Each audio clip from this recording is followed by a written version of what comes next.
So social factors are easy. The gender, family, background, parental education, peers, SES, urban and rural location, the valuing of the utility of education and so on. There's a whole lot of social factors that are important. Now, interlocking with those social factors are cultural factors, which are separate, but of course linked to things like whether the society is individualistic or collectivist, whether it's a high or low status society, whether it's Confucianism based, the type of education that's been there historically, and the language and language conventions that are used. Now, all of these factors must be considered. We must consider where the child is physically and psychologically.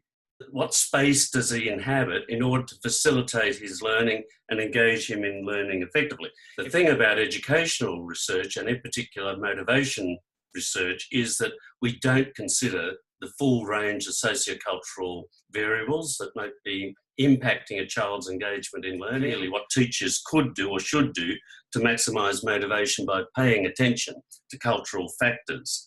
One, very simply, appreciate the cultural knowledge that the child brings to the school. Hold high expectations of all students from any cultural group, any minority groups, and focus on academic achievement for all. Embed learning within culturally valued knowledge and experiences. So if you're talking about history, involve the history of the group. If you're talking about music, teaching about music, use the musicology of the cultural group and use that as a bridge to new learning.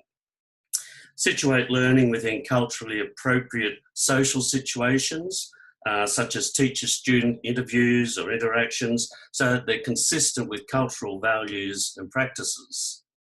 Establish an environment built on genuine respect, where differences and similarities are respected and valued. Foster a classroom climate that is responsive to differing student characteristics. For example, their ways of knowing, their ways of understanding, their ways of representing and expressing typically their ideas, which are employed in a particular culture. And finally, include culturally appropriate curriculum content and instructional process. So these sorts of sources and information, which is very valuable for teachers, aren't taken up that often in educational psychological research in the motivational area. And this is one of my bugbears. Why isn't it happening more often? It's so obvious that it should. So looking forward, what should researchers in the motivation special interest group and more broadly do? Well, they need to consider, of course, the cultural dimensions of the theoretical frameworks they use. All the research we do, if it's to be published, requires a theoretical framework. The reviewers ask for that all the time. Now, every theory has an implicit and often explicit value position that may or may not be relevant or salient in diverse cultural settings. So even a most basic theory, for example, attribution theory, which has ability, effort, task difficulty, and luck, and its valences, which are locus of control, stability and controllability, are all potentially culturally loaded. It's often said attribution theory is a culture-free sort of theory because the dynamics will work in any culture, any setting. I even heard Professor Weiner talk about that at the recent AERA conference, you might recall. But I don't agree with that.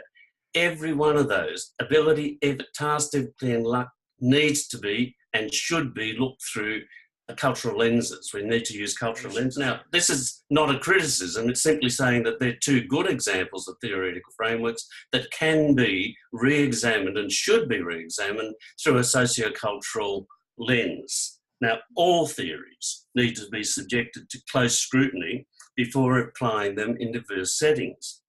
Now, what we should be doing is doing more bottom-up ethics studies so that we, one, can really ascertain whether our theoretical framework is there in the first place without superimposing it on top. Let's have a look at the people, the students, and so on, when they talk about it, when they demonstrate behaviour, actually can be labelled in the sorts of labels that we use in goal theory or attribution theory or self-determination theory.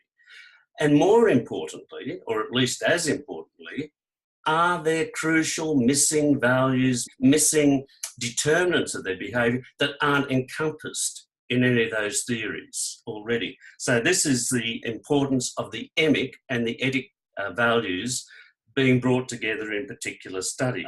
Finally, all research should carefully consider too.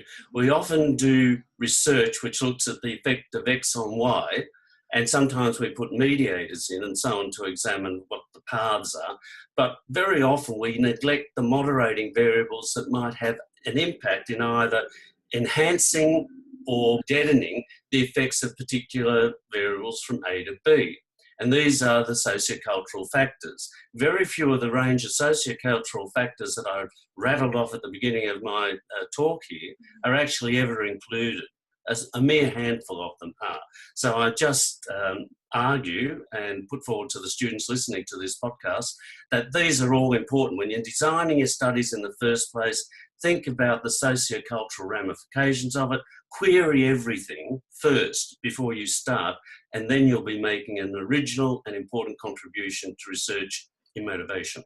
Thank you so much for your time, Dennis. Thanks, Marissa. Nice talking to you.